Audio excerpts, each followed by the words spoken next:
بسم الله الرحمن الرحيم. النهارده هنعمل اللي انتوا شايفينه قدامكم ده بكل تفاصيله. تعالوا معانا نشوف هيتعمل ازاي وكأنه جاهز بالظبط.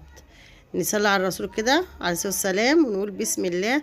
احنا النهارده عندنا رب صوف، رب مخطط كده صوف فيه نسبة لكرة بسيطة. دي كده طولها 1.5 متر، في العرض 150 سنتي. تمام، هنعمله لطفلة عندها في حدود 10 11 سنة. تمام، نسمي الله في الاول كده ونصلي على الرسول عليه الصلاة والسلام. معلش على الدوشة عشان انا بسجل لكم وانا في المحل. تمام، احنا هنا بنجيب البرسون على البرسون ونطبقه على 4. تمام، ونظبطه كده عشان هنبتدي ناخد المقاسات بتاعتنا. وانا هنا هتلاحظوا في الهودي ده انا بيبقى المقاسات بتاعتنا اوسع شوية من المقاسات صاحبة الحاجة، عشان هو بيبقى واسع وفضفاض، لان ده شتوي وبيبقى فيه تحت منه هدوم شتوي كمان، وعشان برضو يقضي البنت 1 و2 سنة. انا باخد هنا نص عرض الكتف، وبنزود 10 سنتي دي عشان بيبقى الكتف ساقط شويه، وكمان انا هعمل فيه حركه. خليكم معايا لاخر الفيديو ان شاء الله هتشوفوا الحركه دي كمان تنفع للبنات الكبيره اللي هي تتعمل في الكمام او الفساتين. تمام، هنا بننزل 4 سنتي مش 3 سنتي من بعد ال10 سنتي اللي احنا خدناها، ونوصل من عند حردة الرقبة اللي احنا خدناها بتاعت 8 سنتي في 3 سنتي على اساس ان هي الخلف، ونمد خط كده طولي لحد اخر ال10 سنتي. بس انا بعمل بعمل حردة الجيرو على الكتف الاساسي عشان اعرف انا هزود قد ايه. بناخد هنا ربع دوران الصدر، واجي بقى انزل من اخر ال10 سنتي خط عمودي، والفرق ما بينه وما بين الخط النقطة بتاعت ربع الصدر بعمله بدوران كده، بعمله بدوران. طبعا انا مزودة عن دوران الصدر بتاع البنت. تمام، فانا هنا باخد طول الوسط، وبعد كده باخد طول الجناب. وطبعا انا بعمل بالوسع، يعني هي ممكن تكون الدوران اكبر حجم عندها 20 او 22، انا عاملاه في حدود 30. تمام، او يعني حاجة و30 بالخياطة او حاجة زي كده. يعني انا كل ما بيبقى واسع معايا بيبقى افضل، وبعد كده هون انا بضيق. بس الحمد لله بعد ما عملته والله ما طلع ضيق على البنت ولا اي حاجه، بدليل يعني انا صايمه ودلوقتي وبقول لكم كلامي صدق، ان البنت خدته من عندي لابساه ومروحه بيه، قلعت عشان تقيسه، قالت لي لا يا طنط انا هروح بيه. فالحمد لله ربنا يحسن ما بين ايدينا وايديكم باذن الله. انا كده بقص، طبعا القماشه صوف ورب مخططه مضلعه فتقيله، فانا عشان اقص ال4 طبقات فكتير عليا، فانا كده بقصها 2 رقين. وزي ما انتوا شفتوا كده المقاسات انا واخده، يعني مزوده في كل مقاس مثلا بتاع 5 6 سنتي. تمام، كده بينزل على دغري على على اوسع من عند اكبر حجم تحت، بسويه من تحت كده.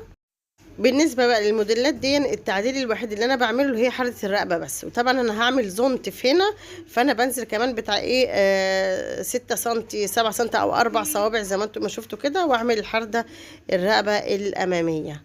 ده بيبقى انا موسعاه كده بس على اساس ان انا هركب فيه زونت فبيبقى واسع. باخد هنا حاجة بسيطة قوي من الكتف، من ميل الكتف كده، برضك عشان هو كفي زونت ما يحدفش لقدام للبنت، او ما بيحدفش لورا، لا كده انا بوسطنها يعني. طبعا انا هنا مش هيبقى مش هيبقى سادة، فانا عندي كام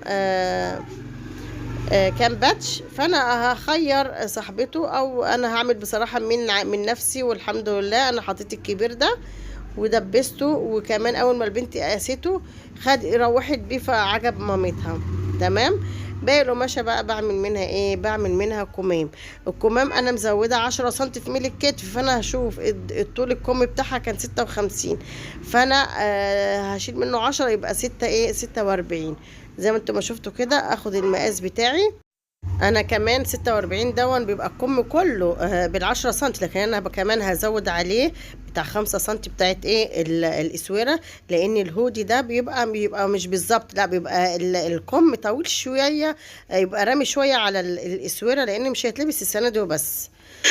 زائد ان نظام الهودي بيبقى كده، بيبقى فضفاض طول وعرض وكمام كمان. انا بقصه كده، وقصيت من قدام كده عشان اقص من على الطرف اللي هو اللي هيتلزق فيه الكمام في الكم من فوق. فانا بقيس الفتحة اللي انا عاملاها في البدن اللي انا قصيته، فلقيتها كبيره شويه، ويا ريتني كنت سبتها بصراحه وهي كبيره كده، عشان الحركه اللي انا هعملها في الكمام كانت عايزه وسعه اكتر من كده، بس قدر الله ما شاء فعل. فانا بعملها على قدها كده. بس الزياده اللي انا لقيتها برضك وهعملها ان انا التاني كان في خياطه، في خياطه بتاعت الكتف، فهتاخد من الوسع شويه، فانا ده سايبه وسع شويه حاجه بسيطه. انا هنا بصفي القماش الزياده وبعلم العلامه بقى دي اللي انا هحطها عند الكتف من فوق.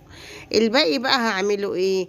هطلع منه الاسوره والزنط والكود بتاع القمر بتاع الهودي. فانا هنا بعمل الاسوره اهي بقصها، وبقيه الطول هعمله زنط، والحته المتنيه اللي على الطرف الناحيه التانية دي اللي هعملها ايه؟ هعملها الكود بتاعي. تمام. والحمد لله جت كويسه، وجت كمان في قصاقيس كمان فاضت من المتر ونص، بس قصاقيس يعني تقضي ايه اسوره تاني، او تقضي قمر، حاجه صغيره يعني مش كتيره. لا اله الا الله، ولا حول ولا قوه الا بالله العلي العظيم. كده قصينا الاسوره، ودي هقصها للقمر اهي، وهتبقى زياده كمان، لان كده كده هو بيشد حاجات بسيطه، وانا كده كده عايزه التاني اوسع، فاحاول ان انا ايه اضمها واشدها على قد ما اقدر عشان تيجي القمر على قد ايه، على قد البودي اللي انا عاملاه، اللي هو يعني القمر بتاع الديل. فانا هقصها كده، يبقى بصي هي مقسمه نفسها بالظبط، اللي انا بقصه ده القمر، والجزء الطويل ده هو ده الزنط. تمام اهو. كمان الجزء بتاع القمر انا قسمته اهو، كانت عريضه فقسمتها، والتانية هي شرايط فايده، وده هيبقى الزنط زي ما انت قلت لك. ادور كده من على الحرف، والحته المتنيه المستقيمه دي هخليها الجزء اللي هو ايه، اللي هو عند الامام من قدام، هحط له بس سجاف، واخليه يعني شكله متبطن كده على الحرف بس. وهو كمان طلع طويل، يعني المفروض عايزه 40 سم، لان انا قسته بصراحه على زونت كان عندي بتاع هودي، فلقيته ما بيكونش طويل زي ما احنا كنا بنعمله في العبايات. وهي كمان الجزء التاني ايه، اخر البتاع ده هو اللي فاض اهي، الجزء ده هنعمله ايه، هنعمله البطانه بتاعته اللي هو كده. يعني كل حاجه معمول حسابها طبعا. القطعه الاساسيه اللي انا بقصها ده اللي هو من ورا بيدي دوران كده عشان يبقى ماشي مع ايه، مع حاره الرقبه الاماميه والخلفيه. تمام. وطبعا وسعه انا قايساه ازيد كمان من حردة الرقبه الاماميه والخلفيه. هنا بقى رحنا عشان نخيط. اول حاجه هنعمل الحاجات الصغيره الاول عشان ما تتوهش مننا، اللي هي الزنط بقفله، وبعد كده هنا بمسك الكتاف بتاعه الهودي، بخيطها الناحيتين عشان اعمله اوفر، وابتدي اعمل فيه ايه الكمام. زي ما قلت لكم اول حاجه بنعملها في اي حاجه هي الكتاف، اول حاجه بنعملها اوفر يعني اهي. بعد كده وعلى المفتوح اجرب احط ايه، اوسطن البادج او الرسمه دي كده اهو، اروح انا موسطناها. طبعا انا في ممكن حد بيتني القماش ويقول النص فين والكلام ده، انا بحطها وبقيس الفراغ اللي حواليها كام، ازحزحها شويه كده. وبجد بامانه انا ما غيرتش يعني، وانا بحطها كده ومدبساها بالدبابيس اهو زي ما انتم شايفين بالظبط، ما حركتهاش وطلعت مظبوطه على البنت الحمد لله. هنا بقى تركيب الكم، انا عامله فرد، فانا احط الفرد على ايه، على الخياطه.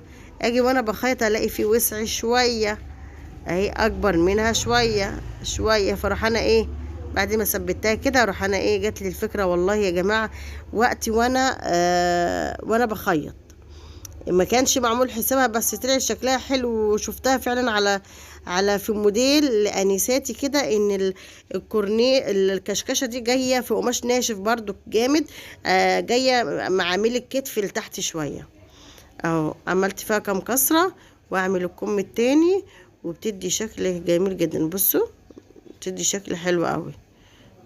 بعد كده هنعمل ايه؟ هنقفل الجناب بتاعه الكمام. طبعا الكتف الكم التاني تركيبه اللي هو كشكشه انا بعمله مع نفسي عشان ما اطولش عليكم الفيديو. فانا بقفل الجناب بتاعتي لحد الاخر تحت. يا دوبك انا عامله مسافه خياطه مش 4 سنتي زي ما كل مره بعملها في اي موديل عندي، لا دي انا عاملاها في حدود 2 سنتي او 3 سنتي بالكتير. وادي الجنب التاني بخيطه، وانا بخيطه كده انا ذات نفسي كنت حاسه ان الفتحه بتاعه الكم ضيقه اللي هي عند الكشكشه، بس الحمد لله البنت جت عليها كويسه جدا. ولو وسعت ولا ضيقت كان ممكن قلت ايه هوسع الكشكشه افردها شويه ولا حاجه، لا لكن الحمد لله كانت كويسه. ربنا يحسن ما بين ايدينا وايديكم ان شاء الله. هنا بقى ايه؟ الرقبه لازم نقسم النص بتاع الاماميه والخلفيه عشان هتبقى بدايه ونهايه ايه الزنط. عشان الزنط اقيسه واشوفه على قد دوران بتاع الزنط ولا لا. بس الحمد لله الزنط طلع 27 وانا الرقبه طلعت 23. فانا بهي بس الفرق مش هيخليني انا اتني كده تنيتين جوا بعض. فانا هجيب الشريط ده وانا هقصه 2، بشوف الاعرض فيهم عندي 3 شرايط. فانا اروح انا ايه الاول عملت اوفر، وقبل ما اركب الشريط ده اروح عامله ايه؟ عامله الشيمه اللي هي في بصراحه بتدي شكل جمالي قوي، بتحس ان الحاجه جاهزه. انا ذات نفسي لما شفته وهو متعلق الهودي على الشماعه عندي، انا ذات نفسي لو حد داخل هيقول ان هي ايه اكنه جاهز. بس طبعا اللي بيفرق في ده ايه؟ الاوفر الاسود، لان الجاهز بيبقى الاوفر نفس اللون. فانا هنا قست الشرايط اللي انا عايزاها عشان برضك مش عايزه اهدر، مش عارفه بعد كده يعني ايه اللي هيتم، لان اي قصقوصه من الحاجه اللي انا بعملها ما بهدرهاش ولا ارميها الا بعد ما صاحب الحاجه ياخدها ويقول لي خلاص على كده اوكي. فخلاص ابتدي بقى استغنى عن القصاقيس، لان برضك حد ممكن لو منطلون ولا اي حاجه اعمل له سمكه، اعمل له حاجه عايز يطول بيها حاجه كده، يعني بتبقى لسه ايه الامر لسه في ايديا طالما نفس القماشه.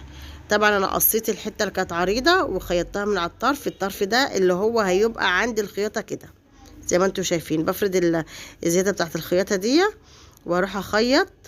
وطبعا انا هي جايه بالعرض الخطوط جايه عكس الزنط، فانا بخلي الشريط هو اللي من تحت عشان فيه حته مطه صغيره، واخيطه كده على مسافه سنتي كده واروح انا مخيطها اهو، واعدي خالص كده واكمله للاخر وارجع ارده تاني لجوه. ده اسمه زي السجاف، بخيطه كده الوش على الوش. بعد كده بصوا حتى انا فردت اهو الخياطه عشان ما تكلكعش، لان انا في خياطه دبل اللي هي بتاعت الزنط اهي بجيب كده اهو. كنت هجيبها بطريقه بس لقيت القماشه تبقى تخينه وبتمط وكده ناحيه او ناحيه لا، فقلت لا مش هينفع. فانا رحت تنيتها كده واجيب على مسافه سنتي برضو بحيث ان انا ما اخيطش على السنتي اللي جوه. انا كده بتفادى السنتي اللي جوه عشان ما يبقاش تقيل اهو زي ما انتم شايفين كده. بصي بارزه شكلها حلو قوي. ولسه كمان هعمل فيها حركه دلوقتي ان انا هكففها، الشريطه عريضه من جوه فانا هكففها بتديني خياطتين من على الطرف شكلها حلو. طبعا بقص الزيادات اهي بعد ما بخلصها كده بقصها وبقصها دغري على ان الدوران بتاع مش جاي مستقيم الحرف بتاع اللي انا قصاه من في الزنط. بصوا بقى الخياطه اهي بدخلها لجوه كمان عشان عايزه اضيق الخياطه الاتنين جنب بعض كانها ايه خياطه دبل اهو زي ما انتم شايفين كده، وبتدي شكل جميل. لان الزنط ده هيبقى مثلا العيله رميها لورا، فرميها لورا كفايه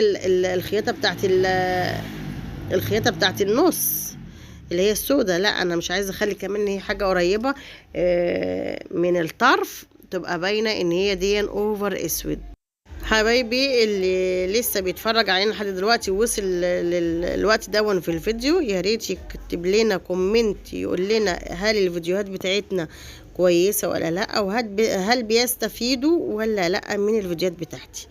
وانا بقبل النقد والرأي الاخر ولا ضرر ولا ضرار، ان انا برضو غرضي ان انا اعلم وادي معلومة كويسة في الحاجة اللي انا بحبها واللي الناس كتير بتحبها وبتبقى مفيدة ليهم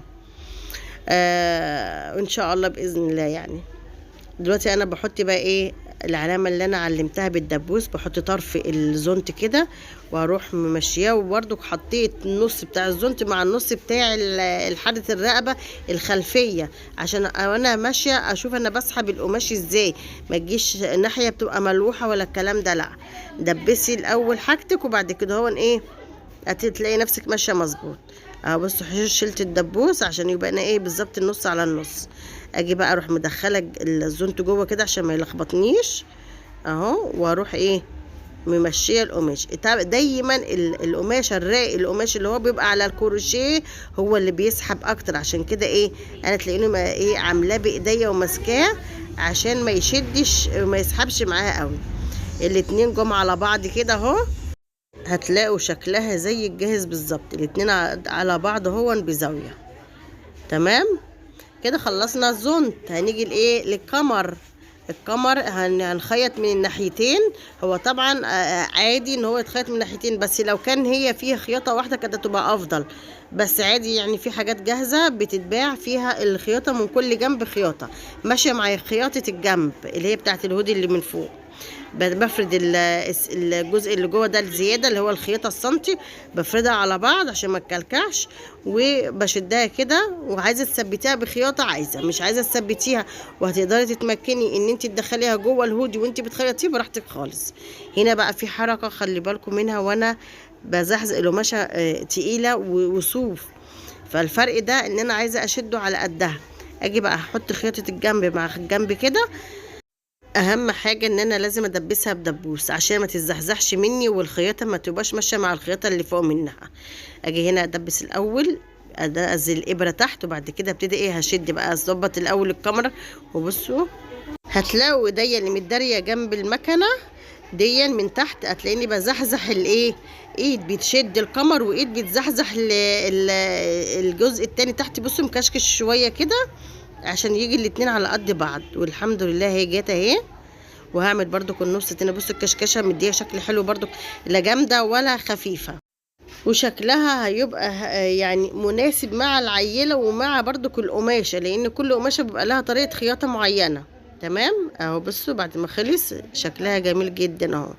احنا كده ما فيش الا ايه باقي من الفيديو ده الا الاسوره هنعملها، وبعدين هنشوف الهودي بعد ما خلص كده. بصوا انا بتنيها، بعملها خيطه بتنيها كده واركبها، وبرده اشدها بنفس طريقه القمر على الكمام اهو بايديا كده.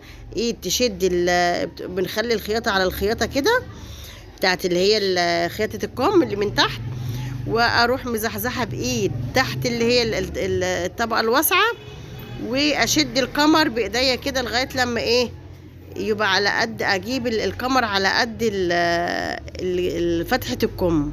ويعتبر كده خلصنا الفيديو، وهتشوفوه دلوقتي بعد ايه بعد ما خلص. خلصنا الكم وادي شكله بالكشكشه بتاعت الكتف اللي هي الكتف المايل، وادي الهودي اهو. يا رب يعجبكم وتقدروا تستفيدوا من الفيديوهاتي. ولو اي حد عنده اي استفسار انا تحت امركم في التعليقات اكتبوا لي. في واحده من المتابعين كتبوا لي في الفيديو اللي قبل ده ان هي كانت عايزه تشوف السفره بتاعت الجلاليب البلدي اللي هي ام كسر والفلاحين وكده. ان شاء الله باذن الله ربنا يدينا الصحه والعمر واعملها لكم ان شاء الله. اشوفكم على خير في فيديو جديد ان شاء الله.